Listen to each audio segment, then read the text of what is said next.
O eto pa, no? May isa pa ho mga kababayan, si Jason Sa. Ewan ko kung anong sinasabi nitong si Jason Sa. O, sabi ni Jason Sa mga bossing na naubos na po ang ngipin. Kaka-fake news. In short, ngalbu, no? Si Boss Ngalbu, meron na naman pong bagong meron na naman hong bagong pa-ek-ek mga kababayan. Sabi dito, bawal munang pumasok ang 8 bagyong paparating. Bakit daw po? Kasi busy ang gobyerno sa impeachment. Ay, hindi lang gobyerno. Pati sambayan ng Pilipino. Ang sigaw impeachment. Boss Ngalbu. No? Pati ang mamamayang Pilipino nag-aantay ng sagot ng Vice Presidente tungkol doon sa mga irregular na nangyari nung panahon o ngayong panahon na siya ay nasa katungkulan, Boss Ngalbu. Hindi lang gobyerno, pati po ang mamamayang Pilipino ay nakikiisa, no? Nakikiisa na mapa-impeach ang Vice Presidente hanggat hindi sumasagot. Aba, ang problema ng bansang ito, ang problema ng bansang Pilipinas, mga kababayan, ay number 1, corruption ho. Kung saan po napupunta yung pondo ng bayan na sana ho makatutulong sa pag-unlad ng bansang Pilipinas, pero hindi napupunta sa bulsa ng mga politiko. Tapos tanungin mo ang Vice Presidente, pakipaliwanag nga ito, bakit 250,000 yung mga safe house sa isang araw lang? Ayaw. Diba? Ayaw magpaliwanag. Sa NSC, revamp. Dahil daw sa pagkakatanggal sa national security ni Inday Sara Duterte, busy din daw po ang gobyerno. Gusto din ng taong bayan yan. Bakit? Tayo po, mga kababayan, bilang isang mamamayang Pilipino, kasama po tayo na lumalaban na mapanatili po ang karapatan natin na manatili na ang West Philippine Sea po ay nasa ating pangangalaga. Tapos meron kang isang Vice Presidente dyan na alam mo na napakatindi, no? Napakatindi ng kapit sa China, hindi makapagsalita ng against sa China. Ano iisipin mo nun? Baka kumalat yung mga pinag-uusapan natin dito sa National Security Council, no? Kapag inimbitahan natin sa mga meeting ang Vice Presidente. Kapag sinama pa natin sa National Security Council ang Vice Presidente. Which is, tama naman ho mga kababayan. Ikaw ba, kunyari may negosyo ka, no? At alam mo, yung negosyo mo may kalaban.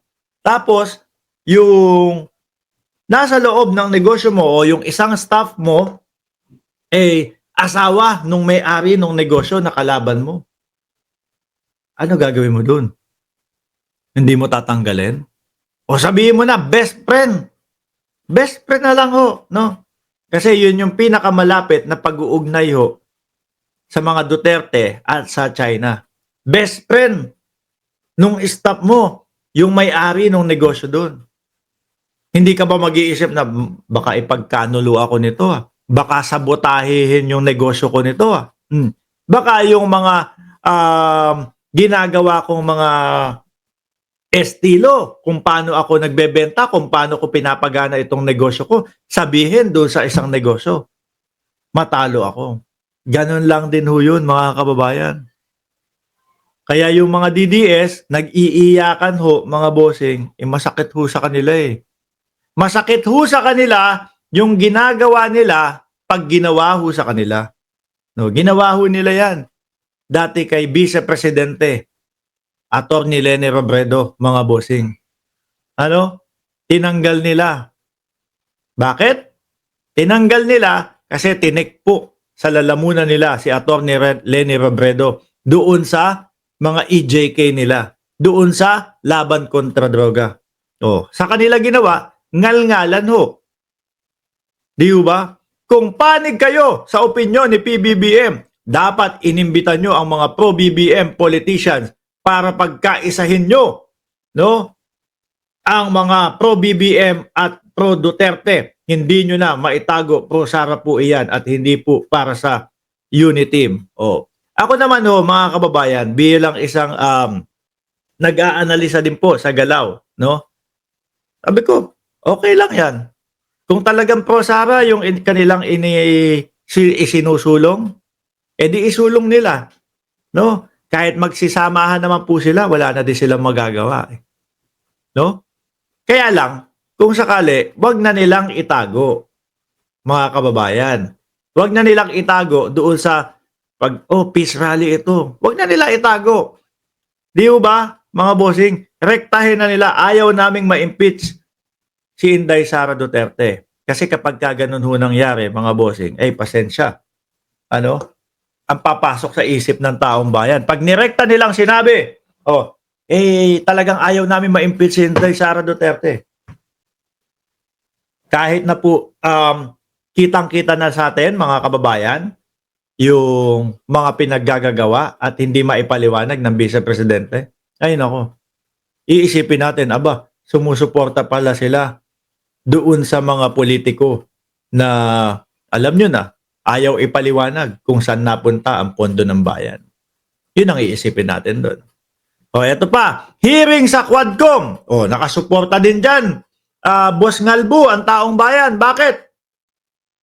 Simple lang. Nakikita ang katotohanan. Kaya nga po, di ba, ang ating Vice Presidente hindi na alam kung ano gagawin.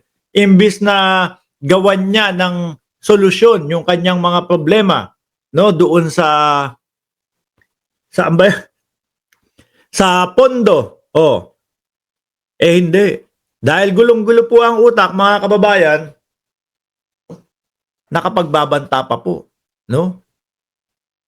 Sa presidente, sa asawa ng presidente at sa pinsan ng presidente. Sabi ni Kicks TV, support nga opinion ni PBBM. Bakit din nyo muna paniwalaan kung ano-ano ang iniisip ninyo? Ako nga po, sabi ko, peace rally, di ba? Pinapaniwalaan ko naman po ang INC, mga kababayan. Doon lang sa sinabi ni PBBM na support, ano